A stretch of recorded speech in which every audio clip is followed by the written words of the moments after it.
Pour partir à la découverte du Queyras, en hiver, il n'y a pas mille manières, il n'y a qu'un accès. Il faut suivre les eaux du Guil, prendre un peu de hauteur, s'approcher doucement de ces arbres audacieux. Des pins, des mélèzes, qui poussent à même la roche, qui bravent le froid, la neige et l'altitude. On trouvera là-haut des villages posés humblement au fond des vallées. Et si on tend un peu l'oreille, on s'entendra raconter une histoire, l'histoire des hommes et de la forêt.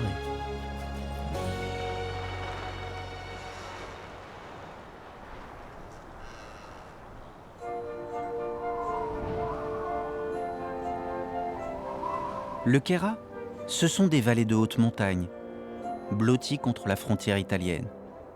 Des villages de caractère, installés entre 1600 et 2000 mètres d'altitude, comme celui de Seillac. Ils sont aujourd'hui 2500 à vivre dans le Queyras, une vie de montagnard, douce et rude à la fois. Pour comprendre le lien qui unit ces hommes à la forêt, le mieux, c'est de commencer par pousser la porte d'un artisan. Le confort douillet de l'atelier ferait presque oublier que dehors, il fait moins 15, moins 20 degrés peut-être. D'un geste 1000 fois répété, sans jamais se lasser, Claude dessine la fameuse rosace, emblème du Queyras, qu'il va sculpter sur un morceau de pin cimbro.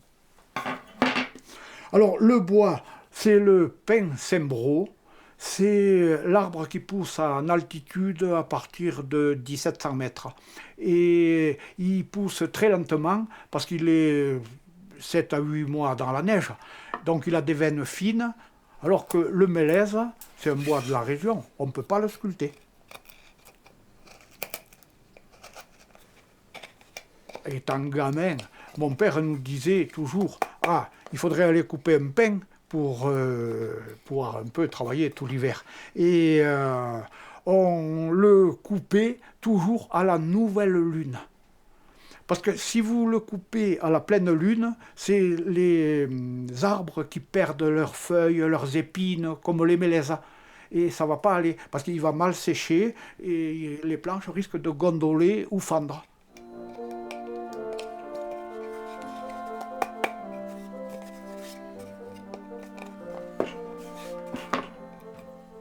Finalement, pour faire tout ce travail qui est là-dessus, il ne nous faut pas grand-chose. Un compas, un couteau, et on a tout l'outillage pour fabriquer ce que vous voyez là. Alors, là, c'est un livre, mais autrefois, il avait une autre activité. C'était le cartable quand les enfants commençaient l'école. Ils partaient avec ça sous le bras. Ils n'avaient pas de livre, ils avaient une ardoise, un cahier, 2-3 crayons. Mais quand ils sortaient de l'école, c'est arrondi cette partie. Et il y avait les tas de neige dans les rues. Les enfants faisaient de la luge avec. Là, vous voyez, c'est le placard des outils. Alors moi, finalement, j'ai pas mal hérité de l'ancienneté. C'est tous les outils du grand-père. C'est des outils que la plupart, ils se fabriquaient. Vous voyez, ça, c'est une gouge qui s'est fabriqué lui-même en faisant la soudure ici. Et c'est l'outil qui sert pour creuser les coupes à fruits, comme ça. Là.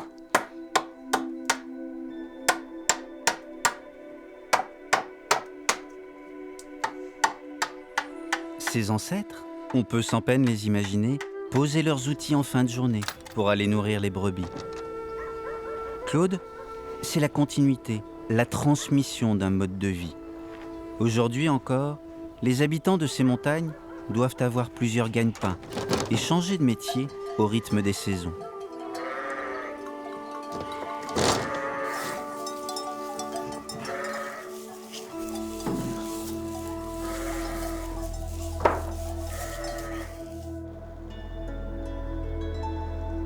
Dans la calme réalité de ce matin d'hiver, des empreintes toutes fraîches ont été laissées dans la neige. Et tandis qu'au creux des arbres, les animaux ont tous trouvé un abri, les grands mélèzes voient arriver un autre habitué des lieux, Jean-Paul, un enfant du pays qui arpente les forêts de la vallée d'Arvieux depuis tout petit. Moi je me souviens, nous les enfants, on venait garder les vaches ici, et puis on était à plusieurs, et quand ça arrivait 3h de l'après-midi, 3-4 heures, on faisait du feu sous des mélèzes, avec les branches de mélèzes, pour se chauffer tout simplement, mais aussi pour avoir du feu, pour allumer nos cigarettes. Parce que ces petites aiguilles de mélèzes qui tombent là, on appelle ça du menuis.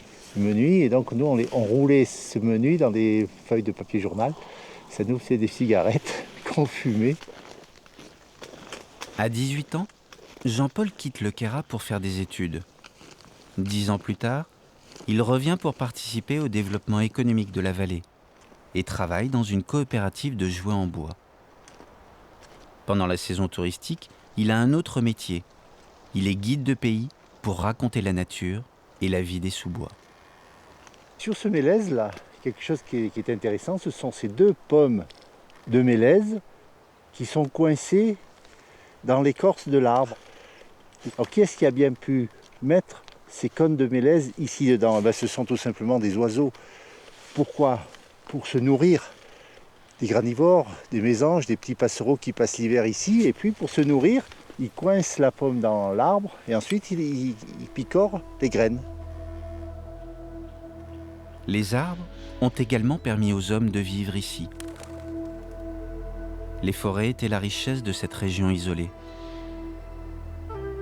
Le bois, c'est la matière première ici. Si on enlève le bois du Quérassin, il n'y a plus rien. Donc il y a le mélèze, bien sûr, qui sert pour les constructions, qui sert pour les meubles, qui nous sert pour le chauffage, déjà à la base.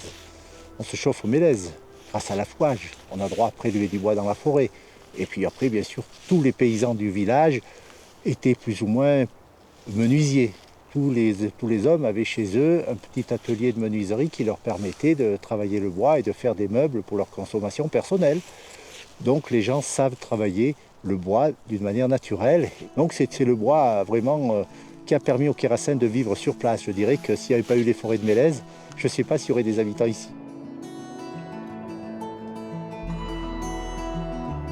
Saint-Véran, le plus haut village d'Europe, est perché à 2000 mètres d'altitude. Le bois est là partout, au fil des ruelles. Les plus anciennes bâtisses, que l'on appelle des fustes, ont près de 400 ans. Ces murs ont été construits avec des troncs de mélèze qui laissaient passer l'air dans les étages pour sécher le foin et le seigle. C'est ici qu'est installé le coutelier forgeron. Quand il ne fabrique pas des outils pour les artisans, Sylvain travaille à faire revivre le couteau des bergers du Moyen Âge.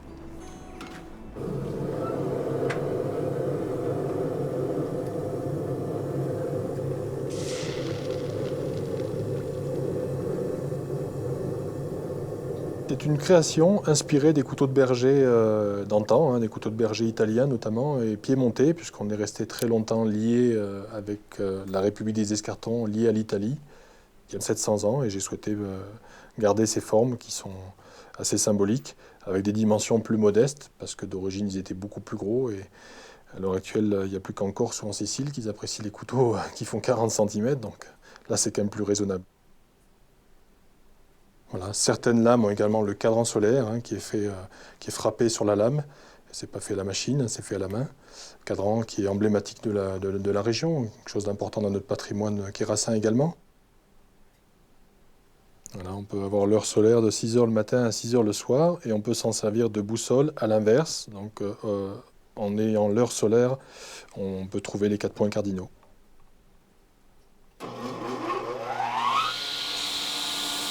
Les lames sont en acier, soit un acier inoxydable, l'inox, soit un acier carbone, le plus demandé par les connaisseurs.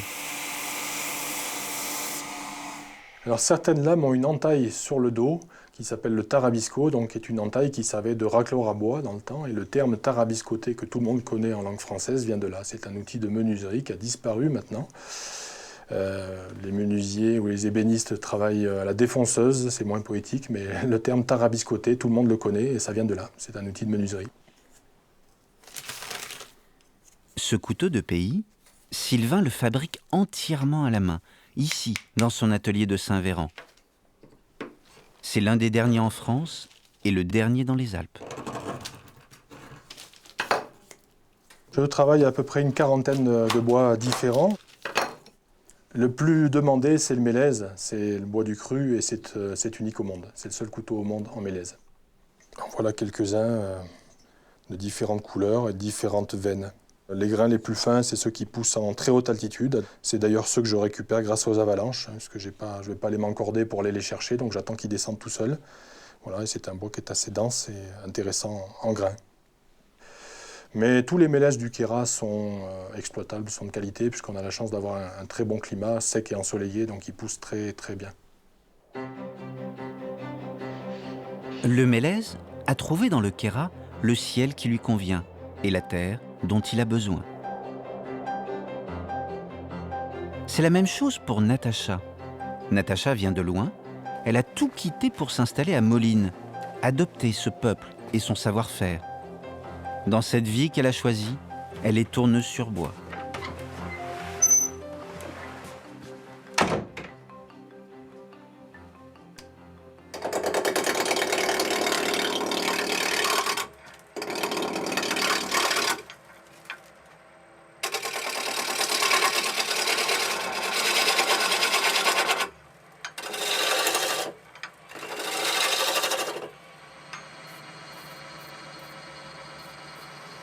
Je suis venue ici parce qu'il y avait des loups et puis je suis restée parce qu'il y avait la montagne, la neige, le soleil.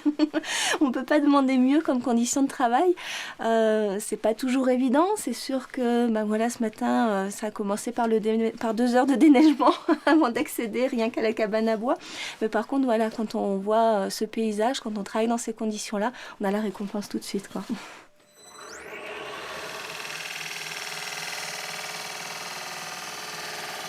C'est vraiment très agréable parce qu'en fait, le tour va donner la vitesse, l'outil bien affûté va donner la coupe et du coup, c'est un travail qui se fait vraiment en douceur autour du morceau de bois. J'ai toujours été attirée par le bois, j'ai essayé la sculpture, mais bon, je m'y retrouvais pas. Et puis j'aimais les pièces tournées, j'allais déjà dans les salons de tournage, j'aimais ces formes rondes, j'aimais ce contact. Et puis un jour, j'ai vu un tour en promo, je me suis dit bon, on va essayer. Et puis là, ça a été un coup de foudre, quoi.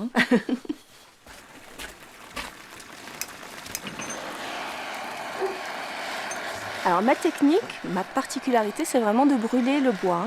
Et le pince-en-bros, c'est le seul qui va craquer de cette façon-là. C'est vraiment son originalité. Donc je le brûle au chalumeau progressivement jusqu'à ce qu'il ait bien craqué sur toute la pièce. Et une fois que c'est fini, ça ressemble un peu au raku, une technique de céramique qui est assez connue. Et pour faire un petit clin d'œil, j'ai appelé ça des cracous. Comme ça craque en plus, voilà, ça allait bien avec. Si elle est inspirée par le savoir-faire quérassin, Natacha le fait évoluer vers des objets de décoration aux formes contemporaines.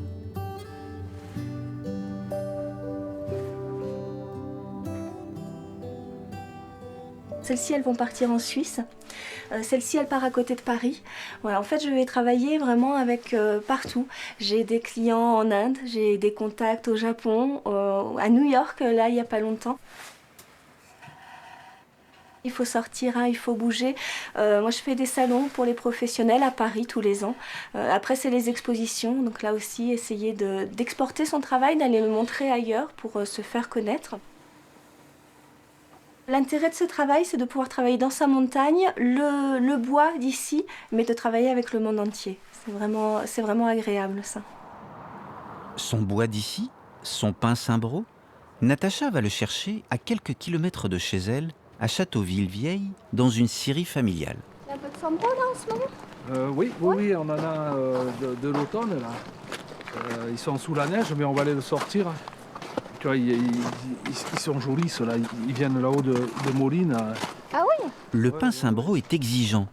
Il demande à être coupé en automne, quand la sève redescend, et il supporte mal d'être stocké longtemps. D'accord. Il faut respecter, c'est vrai, le pince-imbros parce que c'est un arbre qui pousse très lentement. Et le couper pour dire de le couper, puis après de finir en bois de chauffage, ce serait vraiment dommage. Alors si on n'a pas la demande, on les laisse sur pied et quand on a la demande, on les exploite. Il ne s'en doute pas encore, ce grand pin Saint-Brault, mais un fabuleux destin l'attend. Il quittera peut-être son Queyras natal pour traverser les océans. Il aura changé de couleur et sera passé par le feu. Sera rebaptisé Antipode ou Totem. Il est joli celui-là. Ouais, T'as vu le grain comme il est fin? Ouais. Ah, Il est ça va super être super. fin. Et puis à travailler, ça va être génial. Hein. Ah, celui-là, il est pas mal.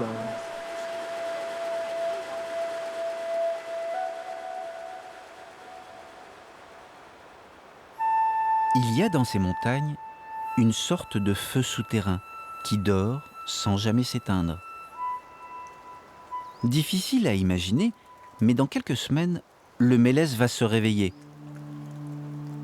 La sève va remonter, laisser apparaître des aiguilles, des bourgeons et bientôt de petites fleurs roses que Jean-Pierre attend avec impatience.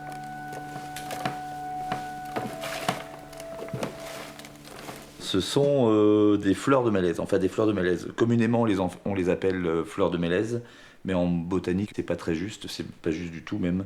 Ce sont des cônes de mélèze. Je dis que je suis artisan-cueilleur. Donc je cueille ce que nous donne la nature autour de nous et puis nous le transformons en produits alimentaires.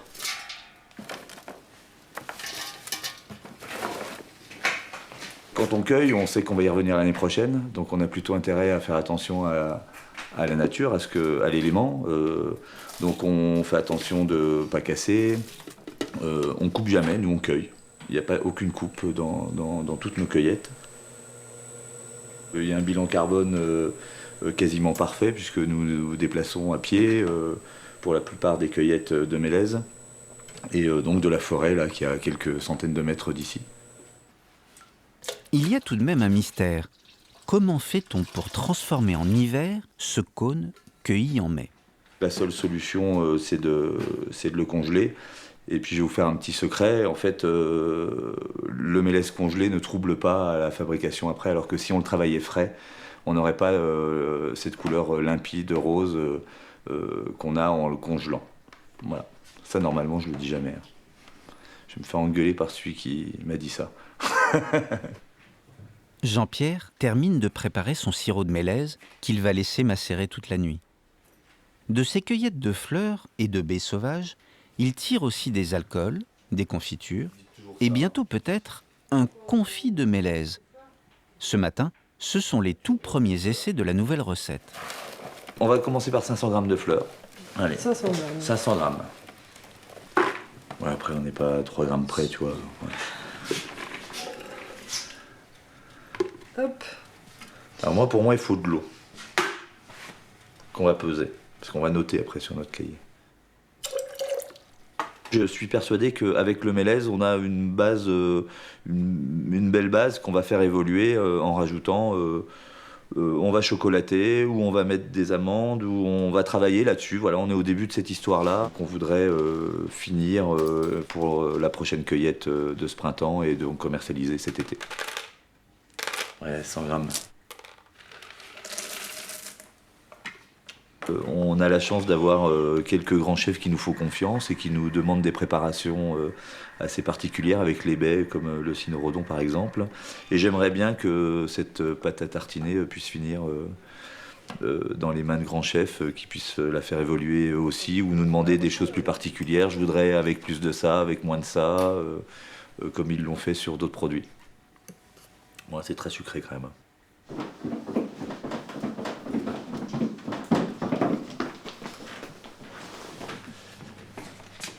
Fifi, s'il te plaît, il nous faudrait 30 fleurs de bac mélèze. Ok.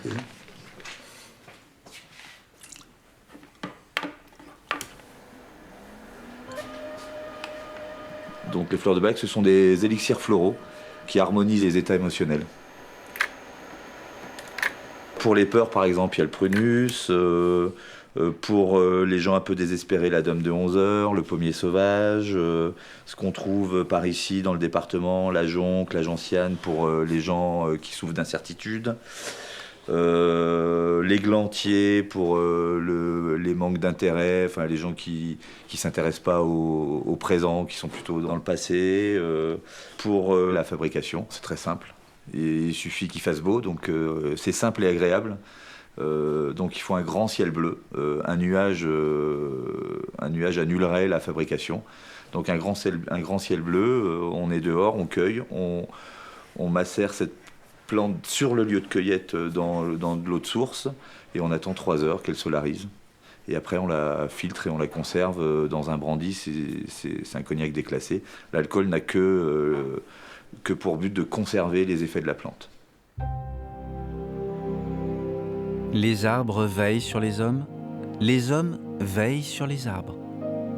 Dans ces vallons d'altitude, ils ont lié leur destin. Et l'impression de faire partie intégrante de la nature est sans doute, ici, un peu plus forte qu'ailleurs. La neige est tombée en abondance, mais il en faut plus pour empêcher Frédéric et Jacques d'aller voir si là-haut, tout le monde va bien.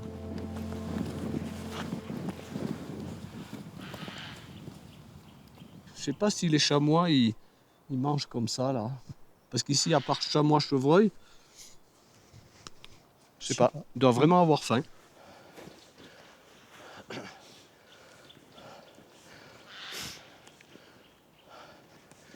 Ah, celui-là est magnifique. Hein. Ouais, il a vraiment le port caractéristique du Cimbro. Ouais, pyramidal. Là. Donc c'est un pin Cimbro. C'est un arbre qui est vraiment caractéristique des zones d'altitude. Il affectionne vraiment l'altitude pour pousser entre 1600 et 2400 mètres en gros. Et voilà, donc il est adapté aux conditions très rudes, le froid, le vent, les conditions qu'on rencontre en haute montagne. Alors un petit arbre qui fait 1 mètre de hauteur, en fonction des conditions dans lesquelles il a poussé, peut avoir plusieurs dizaines d'années. Un arbre de 10 cm de diamètre peut avoir une centaine d'années. Donc ça montre bien effectivement la lenteur de sa croissance. Par contre, il est très longévif et les individus les plus âgés donc, ont été estimés à près de 1000 ans. Sa propagation est assez originale. C'est un oiseau qui s'appelle le casse-noix moucheté, de la famille des corvidés, comme la corneille et la pie. Et donc le casse-noix moucheté se nourrit des graines du pin Cimbro et les dissémine en allant les cacher pour la mauvaise saison, donc il les place dans le sol.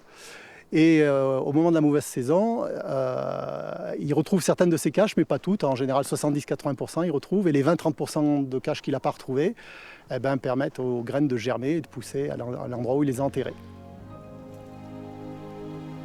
Celui qui a colonisé le Queyras le plus massivement, l'arbre emblématique, c'est le mélèze.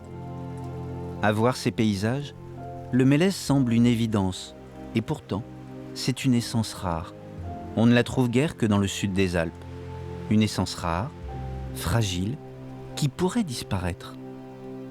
Le mélèze a besoin d'intervention de l'homme pour se renouveler. Si l'homme ne fait pas des petites trouées pour faire venir la lumière, s'il n'y a pas de décapage du sol pour que le sol soit minéral, le mélèze ne se renouvelle pas et la tendance naturelle est à l'installation d'autres essences. On a le pin Cimbro ici, on peut avoir le cas où c'est le sapin qui s'installe aussi. Au XIXe siècle, le mélèze avait quasiment disparu.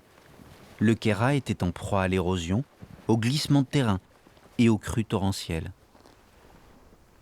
Alors ce qu'il faut bien essayer d'imaginer, c'est qu'au début du XIXe siècle, la forêt est ruinée. Donc le taux de boisement du département des Hautes-Alpes est de 10% à peu près. Au XIXe siècle, c'est le maximum de la démographie dans le Queyras et dans les Hautes-Alpes également. Les gens habitent essentiellement dans les hautes vallées. Donc toute cette population en fait a d'énormes besoins pour se chauffer, pour se nourrir. Et donc, il y avait une forte pression sur les forêts. Depuis une centaine d'années, ici, l'homme a redonné à l'arbre toute sa place. Les mélèzes et les pins ont recommencé à pousser et le Queyras a retrouvé un équilibre. Les paysages du Queyras, en fait, sont des paysages qui ont été façonnés par l'homme, donc par les forestiers, par les agriculteurs et les éleveurs. Donc c'est ce qu'on voit effectivement autour de nous, c'est le fruit de toutes ces générations passées.